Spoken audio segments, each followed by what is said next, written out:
কর্মীকে আমাদের মন্দিরের তরফ থেকে কিছু বস্ত্র এবং আমরা উত্তরে যাতে ওনাদেরকে সম্মান জানাবো।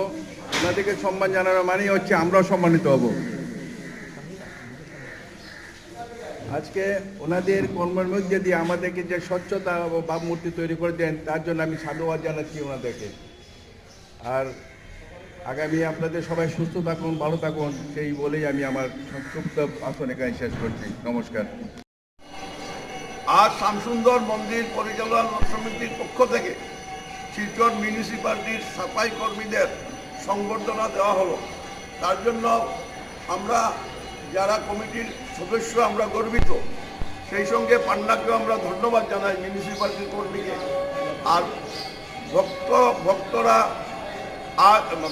এখন থেকে প্রত্যেক মাসে মন্দির সাফাই করবে,